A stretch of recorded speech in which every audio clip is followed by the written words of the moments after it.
Welcome to the Draw Shop's Get Genius podcast, where we talk to today's business influencers to pick their brain and pull out their genius. It's time to get genius.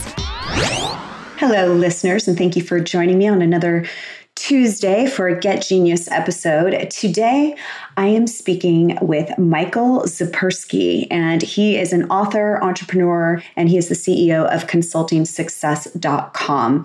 He also is the author of a book called The Elite Consulting Mind, and a lot of what we talk about in the interview can be found in his book. We didn't go a ton into his book, but I know that it's awesome, and I want you guys to be able to take a look at it. So be sure to check out the link to that. Michael's consulted for organizations and advised leaders throughout North America, Europe, Asia, Africa, Australia, the Middle East, literally over 30 industries, from service providers to billion-dollar multinational corporations, including Panasonic, Dow Jones, Financial Times, the Royal Bank, and so many more. He's an in-demand speaker. He gives keynotes, workshops. He really is such a wealth of wisdom, especially in the consulting world. And as we talk about on the show, while he is focused with consultants and training consultants and that whole model of business, I know a lot of you listeners have service-based businesses, whether you're in marketing or coaching, whatever it is, everything that he talks about can so easily be applied. And what I love about guests like Michael is that he has a different perception on certain things, which is so nice, and it kind of shakes your brain up a little bit to think about things differently. And there's definitely quite a handful of golden nuggets to listen out for. He has appeared in Marketing Profs, Huffington Post, Financial Times, Fox Business. I mean, literally, I can just read a long list of everything that he's been featured in, and just tons of media and publications. He actually has 5 books, but the most recent was The Elite Consulting Mind. And he talks about consulting and marketing. And some of the things that we're going to talk about is the mindset of getting through challenges and growing your businesses. And what are the common challenges? What are some of the things that maybe we think we're thinking about? Maybe we think we've nailed it, but maybe you haven't. And maybe you're actually missing out on a ton of business because you're not thinking of something a specific way, or you're not offering a unique enough value proposition. So what are those things? And we're going to talk about all of that, how to be really strategic about what your fees are and your pricing, and how can you grow that business and break through a plateaued mindset. So many really valuable things I always learn from these interviews. He's super intelligent, has some really great stories and examples to listen out for as well. So I know that you're going to enjoy this interview and have a most wonderful and productive day. Hello, Michael, and welcome to the show. Thank you so much for being here with me today. Very excited to be here with you.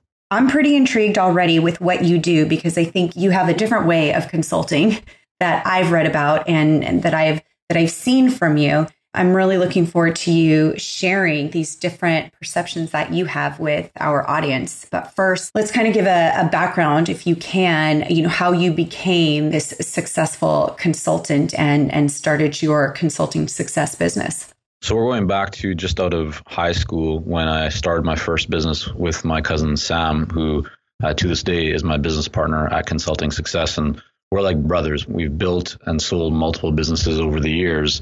But that first business was kind of in the web design development area way back in the day when that was just new, right? There's a lot of new kind of developments. And so we learned just by trial and error, really kind of putting stuff out there. Sam was more the design, the development guy. I was more the strategy, client communications, marketing guy. And we built that business up a little bit, but very quickly realized that we wanted to transition. And our next business was a branding and marketing agency and consultancy. And I ended up actually going over to Japan and opening up a branch office for us over there. So I had the opportunity to consult and work with organizations like Panasonic and Dow Jones and Financial Times Japan and Sumitomo and a whole bunch of others. It was a really great opportunity to learn. Again, my background is not formally trained in consulting. I didn't work for one of the large consulting firms or anything like that. But really by learning and applying, failing, as some people like to call it, I like to call it just learning experiences. But it was all about interacting with clients, understanding how to provide more and more value and help them to get results. And so that business was a terrific experience. We were very successful with that. I ended up coming back to North America about 6 years later, and built another consultancy, this time focusing on lead generation for professional services firms. Worked with a lot of insurance companies, investment companies, other consultancies, helping them to get more leads for their business. And around that time, Sam and I had taken a little break from working together. He was doing his own thing. I was doing this new consultancy, and we decided, let's figure out a way that we can work together again, and really wanted to develop a business that would allow us to work online, to work from anywhere. Both of us enjoy traveling. My wife is from Japan, and I'm a very big family person. So I wanted to ensure that we would have the opportunity to continue spending time both with my family, but also with hers. And so having kind of a longer term view around building a business that would allow us to essentially be very free and very flexible and work anywhere at any time. And that's really what we've created through the business. And so we started Consulting Success. At that time, it was a different name, but it was really just a place where I was sharing my own experiences, my lessons learned, stories kind of from the front lines and trenches of what was working, also what wasn't working, on marketing, on fees, on proposals.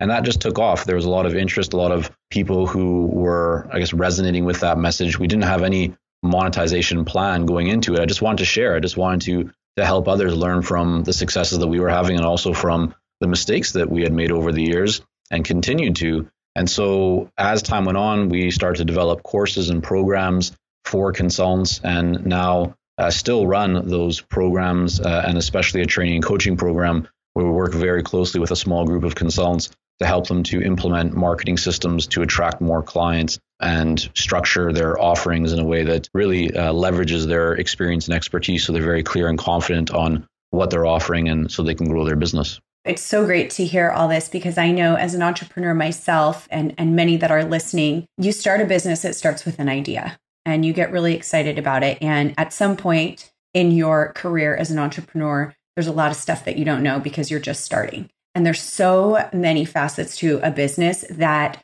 you can't possibly pay attention to all of them every single day because there's only one of you. And so learning, this type of information, it's so critical. It's like you've got to have a consultant or somebody in your corner that can help you. But you learn those things as you grow, and you start to fill the holes or whatever, the things that you were like, oh, wow, I was paying so much attention to this part of my business. I wasn't even looking at the marketing, or I was paying so much attention to the marketing. I wasn't looking at even how to bring in more leads. Things like that happen, especially in those beginning phases. What were some of the things that you learned? Because you were in business, you and Sam were in business before together, and then you came back together.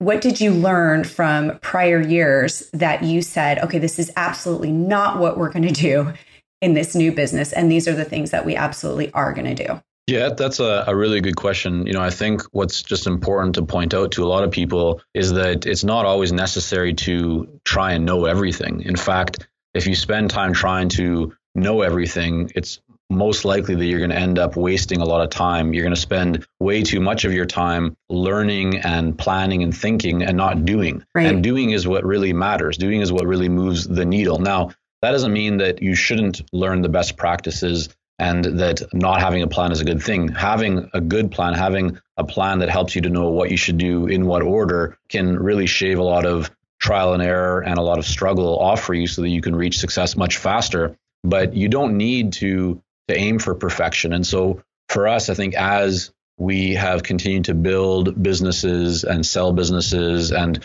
work with clients, one of the things that we've learned is the importance of taking action and of really validating our ideas. Many years ago, we started, it was, you guess you could call it like a software business. It was an online service for consultants and professionals. And we invested over $20,000 of our own money just to kind of build this prototype, and we packed it with all these features and things that we thought people wanted. The only problem is we never asked the market what they actually wanted. So, $23,000 later, we realized that no one really wanted what we had built. So we had to transition. We had to make an adjustment. That was a really great lesson. I mean, luckily we were able to successfully transition that business, to refocus it, to turn it very profitable. And earlier this year, about 8 years after we started, we just sold it, and that was really great. But the lesson that I took from that, and one of the things that I often share with our clients, is to get these ideas that we have out of our head and as quickly as possible in front of the people who we actually want to buy from us, the people that we actually want to provide value to and serve, because the faster we can do that, the faster we can actually get feedback that allows us to then really refine and optimize everything from our marketing messaging to our actual marketing, our targeting, our pricing, and so forth. What would you say, as you're doing that, as you're learning and you're growing, what would you say are the most common challenges that businesses are facing as they're growing? Well, I mean, I'll speak to consultants, because that's really where I spend all of my time is working with consultants to grow their business. Mm-hmm. But I do believe this applies to other entrepreneurs. And I would say that the first big challenge that I see people encounter is not having real clarity around who their ideal client is. They try and go far too broad and try and be all things to all people. And that's a really big mistake, especially if you are at the early stages of your marketing. You might have a lot of experience in your area. I mean, most of our clients, if not all of them, in fact, it is a requirement in order for us to work with them. They're experts in their area. Like, they have years and years of experience doing what they're good at, whether that's in pharmaceuticals or it's in manufacturing or it's in branding or healthcare. It doesn't matter, whatever it is, but they're good at what they do. But it's really important that you get clear focus on who your ideal client is, because if you don't, then you can't develop messaging that will really resonate with them. And so a lot of people, they say, well, I'm trying all these different things when it comes to marketing. I'm doing what I see other people doing, whether it's on Facebook or Instagram or other kinds of social media or webinars or whatever it is, but I'm not getting the results that I want. Why is that? And one of the most common reasons is because their messaging isn't matching what their ideal clients really care about. And so if you have real clarity around who your ideal client is, then you can develop messaging and start testing it with these ideal clients to see what really resonates with them, what aligns with them, what will get them to raise their hand and want to have a meaningful conversation with you. And that's where things really start. So that's what I would suggest that people really hone in on if they're looking to improve their marketing and their lead generation is start by getting an understanding of really who your ideal client is and developing a message that will connect to them. I think a lot of people have experienced that, where they're so excited about their service they're offering, they're going after somebody that's totally not the ideal client. And what happens is somebody who is the ideal client ends up finding them. And then they realize, wow, I didn't realize that was the niche of people that I should be speaking to. In terms of finding that message and marketing what your business is, what you're offering and your value is, what are some things that you have done that have proven to be really successful? And we can speak to, the consulting mind, but I think as you said, a lot of this can go into any type of service or business. Yeah, I mean, certainly. So again, it all starts with having clarity around who the ideal client is, because if you don't know who they are, you can't develop a message that will resonate with them. In order to be able to develop a message that will resonate with them, your message itself must really focus on what is unique about your offering. So be clear on who your ideal client is. Be clear, this is the second part, on what it is that you are helping them to solve. What is the problem that you address, and what is the result that they're going to get by solving that problem? And then the third part of your messaging that you want to make sure that you include, and this is the one that most people don't do a very good job of and then wonder why their marketing isn't working, and it's because of this, is tell them why they should choose you. What makes your offering different? What makes you better? What is the advantage that they're going to gain by engaging with you? And there's many factors that you can apply here. As an example, how many years of experience do you have? What types of organizations have you worked with in the past that your ideal clients or customers might already know about? Do you have a unique process or methodology that has been proven to create a certain level of results? Are you able to guarantee results? So those are a few different kind of criteria that people can use, but you want to make sure that you not only tell people, here's what I do and here's what I can solve, but give them a reason to feel that you are the preferred choice, that you have an advantage, that you can provide greater value than others in the marketplace. Because the reality is that for most buyers these days, there is no lack of choice. In fact, there's more choice for most people these days than they've ever had before. Oh, yeah. And so if you want to cut through that noise, if you want to rise to the top, then it's really important that you spend some time communicating why people should choose you. That's probably a huge pain point for a lot of people, is that there are so many. And as we keep growing in this world and we're able to connect with people on a bigger scale, there's a lot more competition. Some people are probably asking, how can I set myself apart from somebody else? What if they are offering something that's just as valuable as mine? How do I set myself apart from them? So it goes back to what I just shared, right? Like you have to identify within those criteria, and there's others as well, what sets you apart. Now, there's a very common story in kind of the direct marketing space from many years ago about a company called, I think it was Schlitz Beer. And, they were using their kind of process for adding fresh water or bringing water into their beer was essentially the same as all other beer companies. But the person that wrote the ad really, as they were doing interviews and kind of went into to see this whole process, was just astounded by what went into it and realized that no one else was telling that story. Mm-hmm. And so while other companies, beer producers were doing the same thing, no one was talking about what was happening. And so by bringing that story to the forefront, that created an advantage. And I think they went from something like, don't quote me on this because I'm probably off, but it's something like they went from a 7th position to a 2nd or 3rd position in market share. Like their sales increased significantly. So it's not always that you have to be the only person in the world doing something in some unique way. It may just be that you need to talk about something that no one else is talking about. And I'll be very transparent with everyone here. Like this is not easy to do in some cases, but it's also why the vast majority of you and likely your competition also aren't doing a very good job at it. Yeah. So when you put a little bit more time into it and you say, okay, I understand this is going to be challenging, but I'm committed to being successful with this. I really want to see my business or my consultancy grow. So I'm going to figure out what I need to do to ensure that I have a compelling message that will get the attention, interest of my ideal clients. And so it might take a little bit more work. It might require you to really think through it a bit more. It might require you to test it or to talk with prospective clients. But as long as you are committed to figuring that out and you really do have expertise, meaning that you can really provide value and results for your clients, then you can arrive at a compelling value proposition that will get the attention interest of your ideal clients, will have them raising their hand, and will generate a lot more leads for you. I remember one of our clients was marketing to large multinational organizations, trying to get their attention, trying to set up appointments, and she was having a lot of trouble doing it. When we looked at her value proposition, it was very clear why, because there was nothing unique. You could take her value proposition and apply it to like almost any of her other competitors' websites, and you would never know the difference. But when she really worked at thinking about these 3 criteria, and especially what made her unique, what made her offering unique, and how she could get the attention of her ideal clients and stand out,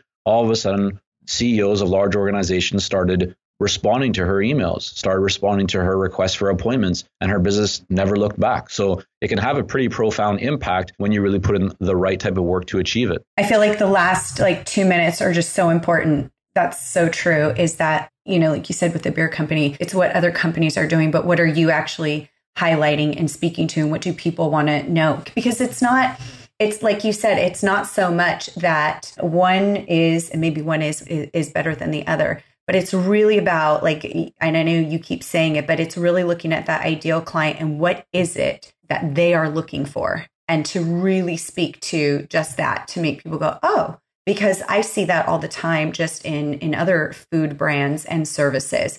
You go with the one that speaks to you, because you go, well, that's my pain point, or that's really different. I haven't seen that before, even though it's the same as the competitors. Exactly. I love it.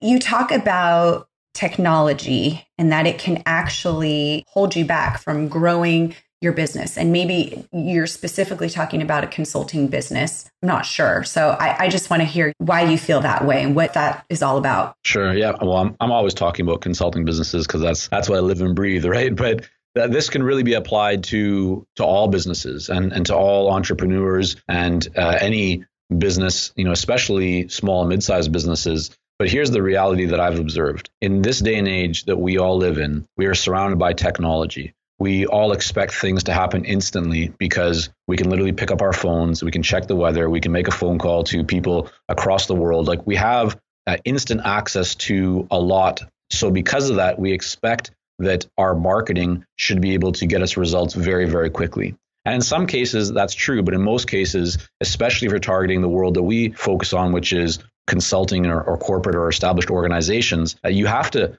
establish a relationship first. You have to actually add value and contribute before someone's going to be willing to engage with you. If you're selling to consumers and you're selling a 5 or a 10 or a 50 or $100 or even several $100 gizmo or product, it's different. Consumers will arrive at a page sometimes, the right information is there and they're compelled to buy and they're in the right cycle of buying. They'll say, okay, yes, and they'll click the button, enter their credit card and buy. But if you are working with an organization who is going to invest tens of thousands or hundreds of thousands, or in some cases millions of dollars to work with you, they first want to really trust you. And so the challenge with technology right now is that so many people spend so much time learning all these different technologies. They expect them to generate results, but really what they're doing is they're holding them back from getting in front of their ideal client. People are hiding behind technology, hoping that the automations and all these things will do the hard work for them. They're scared to pick up the phone. They're scared to go and network and meet people face to face. They're scared to ask, can we sit down and have a conversation about this, right? They don't want to ask for the meeting because they want technology to protect them. But if you really want to create a trusting relationship where someone feels that you can help them, where there's credibility and believability and authority established, then you have to get from behind technology, get in front of it and actually pick up the phone or send an email or request to someone directly to have a meeting or a conversation or go to a networking event, because that may be the fastest and most direct way for you to get in front of an ideal client. I mean, really, at the end of the day, what's the purpose of using a lot of technology? From a marketing perspective, well, it's to win clients, right? It's to grow our businesses. Right. Well, if there's a way to get in front of an ideal client in a more direct manner by either showing up at an event where they are, or by finding a way to deliver your message directly to them, or connecting with them on LinkedIn or whatever it might be, which is a better path for you? Is it better to put your tweets, up on Twitter or post onto some social media platform, or is it better just to get in front of that ideal client? Now, I'm not saying there's no value in social media and technology. We use a lot of technology in our business, and we show our clients a process that we call the marketing engine that helps them to generate a lot more leads for their consulting business that leverages automation technology, but it doesn't replace getting in front of an ideal client. It doesn't, and it should not replace you actually reaching out to a client directly at the right time. I'm not talking about cold calling or uncomfortable sales, but as you start to develop and nurture a relationship where you're adding value, you don't want to allow technology to keep you back. You want to engage with your ideal clients as much as possible in the most direct way that you can. Yeah, I think that is so important. I couldn't agree more. And there's definitely a healthy balance, but people are, with all this technology that's happening, people are craving that. It's like, why can't remember when I can just get somebody on the phone? So you can also set yourself apart that way by doing that. Let's talk about pricing and how to be strategic about what you charge, and how do you know if it's too much? How do you know if it's too little? And I think consulting is a great model, because I think we have a lot of listeners that offer a service-based business. And so it might be consulting, it might be coaching, it might be there's, marketing services. And I think it all kind of falls under that same type of a model. So I'd love to hear what your thoughts on that. When do you what stage do you need to be at where you can start charging more? Or are you trying to be competitive and charge less? These are the questions that people have. How can we be strategic with that? Well, in professional services, if you're a coach or you're a consultant, you should never try and charge less. That is a really bad business model. That is a spiral that only goes downwards. And that's a way to really position yourself as a commodity among others. If you are working with someone who is wanting to tap into your expertise, pricing yourself lower is a way to create a lower perception of value, not a higher perception of value. We all know and actually enjoy spending more money when we believe we're going to get more value from that. So in regards to your pricing, it should always be directly connected to the value, the outcome, the result, the benefit that the buyer is getting from the work or engagement that you're in with them. And the big mistake that a lot of consultants make is that they are still using hourly fees or daily rates. And while there can be a place for that, especially if you're just trying to get your feet moving at the beginning, there very quickly will be a time where you hit a ceiling, because you are capping what you can earn, and you're also entering into a pretty uncomfortable situation where, in order for you to earn more, you want to drag a project out. And in order for a client to get things done, more at a less cost, they want things to finish as quickly as possible. And so they're also less likely to call upon you when they have a question or they need something else done, because they know it's going to cost them every time that they engage with you. Right. But if you can identify what is the real value, what is the real ROI that the client or the buyer is going to get from engaging with you, well, then you can start to position your fees in connection with that. What a lot of people miss, or what a lot of people don't understand when it comes to ROI positioning, as we call it, or ROI or value-based fees, is that the real work of this is not in your actual fees. The real work that needs to be done when you want to make this work for you is in the conversation that you're having with the buyer beforehand. It has nothing to do with your proposal. It has everything to do with how you engage with the client, how you ask certain questions, dig deep into their situation, and identify both the value and ROI potential for them, both the tangible and intangible aspects of value,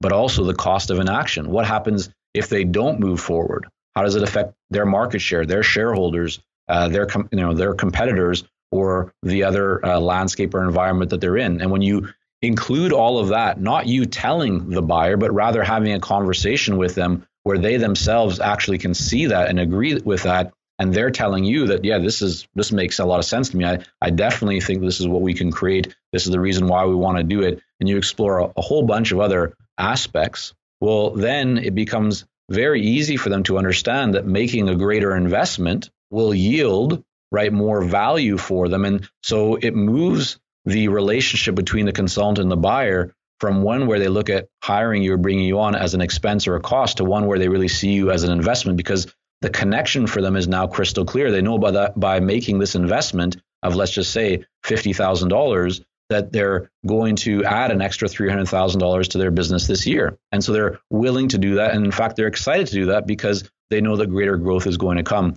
I was just actually or before we got on the call today, I had a client post a question into our forum that we have for our clients, asking about this exact question. And the example that I offered, and kind of showing a bit of a calculation around this, is that if you just charged based on hourly fees or daily rates for this given example, you might earn $30,000. But by really looking at how you can connect this to value, all of a sudden their fees could actually increase to about $150,000. Yeah. So people can leave a lot of money on the table if they're not approaching this in the right way. That's so important. And I love that. And especially in that type of a business, it also just gives you build more trust, and you're obviously going to get more results and referrals. So what are some challenges you have faced, or if you have? You were just talking about, you can quickly hit a ceiling without thinking of it differently, without being strategic about it and thinking about the value and how you can increase by the results that you're bringing. Have you yourself and any of your businesses experienced like a plateau of, okay, wow, we've done so well, and then now we're kind of stagnant here? Plateaus aren't in your business. Plateaus are in your mindset. I don't know anyone in business who has not encountered challenges. Anyone that says that they haven't, I just have no idea who they are. It's like they're not real. Yeah. I think we all encounter challenges, and the key to success in my own experience and observation is that it's how you handle those challenges. Some people think that as you become more and more successful, that you don't have challenges anymore. But in fact, you have just as many challenges. Maybe you even have more, but the challenges are just different, right? They're just maybe a higher level of challenge. Right. So yes, definitely we've experienced times in different businesses, and we've seen this with clients too, where they'll reach this point where it's like things aren't really going up at the same rate as they were previously, or they hit a period where they just kind of feel stuck, like things really aren't moving, and they're just kind of sluggishly moving forward, if forward at all. But the key at that point is to recognize that it's not about your business, it's about you. And so at that moment, you need to decide, do you really want to continue growing? Do you want to get things to that next level? Because if you're committed to doing that, then there's going to be a solution for you. And that solution usually requires you to do different things, or to do things differently than you've been doing them before. It might be a change to your model. It might be a change to your pricing approach and strategy. It might be a change to your marketing or lead generation tactics. It may also just be a change in your own mindset on how you think about things and then how you implement based on those things. But typically the best solution, and what we've always done, is, not only do we work with our clients and serve as coaches and trainers and advisors to them, we ourselves take our own medicine. We work with our own coaches and mentors. We've done this for years because, like the best in any business, whether, look at all Olympic athletes, all, musicians, people in business, anyone who wants to perform at high levels will surround themselves with other coaches and mentors, people that can help them to get to where they want to go to in a more efficient, more effective way. And so if you are finding yourself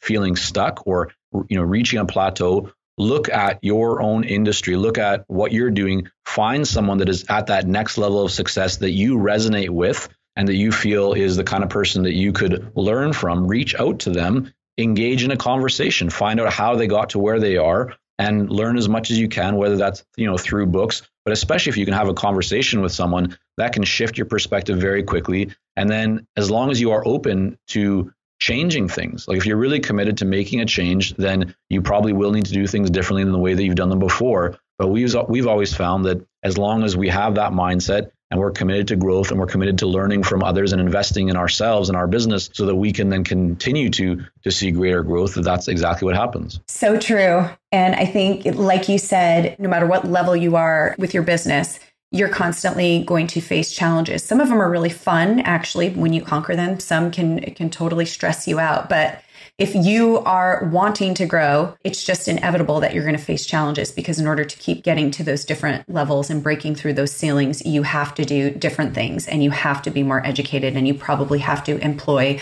more, people that are genius in different areas. So I think that's so true. And I like to stress that a lot, because you can see it happen when a business or somebody's struggling because they've gotten so comfortable, because things have gotten easy, and then it just kind of plateaus. But then, in order to reach that next level, you really have to stretch yourself. The challenges are fun. I mean, especially if you're an entrepreneur, you obviously already know that because you've taken the challenge on to, bring some idea to life that you just had to do. So you get that. Well, Summer, if I may, my belief is that we actually don't really hit plateaus. Rather, we reach a point where we're either going to continue to go up or we're going down. I mean, you may see that you're at a plateau for a period of time, meaning that you're not really growing, or you're not decreasing in terms of revenue or whatever your KPI measurement is.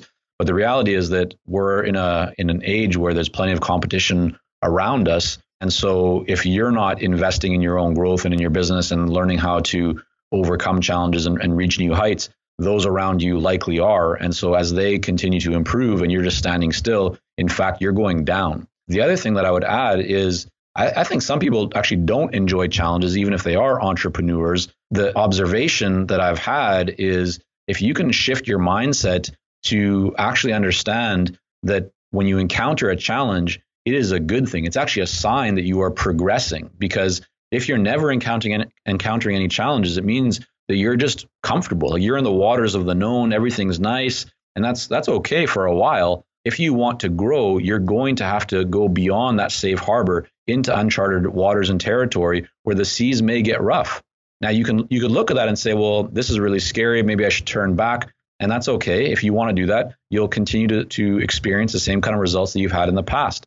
But if you want to see better results, if you want to reach that further, more beautiful destination and island, then you have to really go through some of those rough waters and understand that that's a good thing. It means that you're doing things you haven't done before. And that's called learning. That's called progress. It doesn't mean that what you learn is going to be successful for you right away. And that's where I think a lot of people fall down, as they look at what they're experiencing and say, this is not making me better. This is causing me pain, discomfort, and it's not good. And so then they retreat and turn back. But what they don't understand is that if you look at failure as a learning experience, the more negative feedback that you get, that's actually a positive, because now you're one step closer to actually learning what will work for you. And so the more action that you take, the more that you venture into the unknown, the more that will actually become known to you, and the more progress that you'll make in your business. When you go through it, and the more that you go through it, it's easier to have that mindset and to look and see, okay, I know that this is going to be good.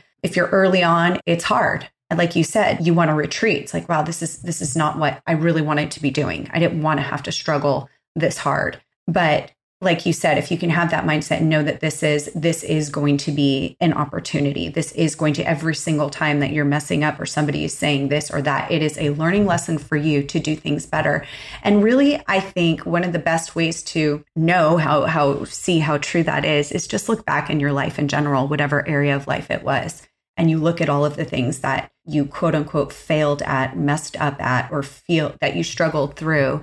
And what did you gain from that? Most of the time, I mean, I rarely hear somebody say, I really wish that never happened. Most people will say, even if it's an awful experience, will say, but I'm so much better for it. I'm so glad I went through it. I wouldn't be where I am today if I hadn't gone through that. That's right. Well, Michael, it's been so awesome speaking with you. I want to send our listeners to find more information about you. Is your website the best place to go? Yeah, they can head over to consultingsuccess.com and plenty of free resources, some paid as well. If you're looking to dive deeper into consulting or take your consulting business to the next level, it's all there. And yeah, would love to connect with people and help in any way that I can. Fantastic. And we'll have a link to all of that, your social media channels, everything on our blog post and show notes. And I really appreciate you speaking with us today. I think there's been just incredible insight for those in a similar business and really in any business. My pleasure, Summer. Thanks so much. Thank you for listening to today's Get Genius. You can learn more about The Draw Shop at www.thedrawshop.com on Facebook, LinkedIn, and Twitter.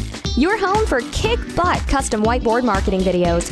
Your ideas come to life. Thanks for listening. Please share, comment, and make any suggestions for future genius guests.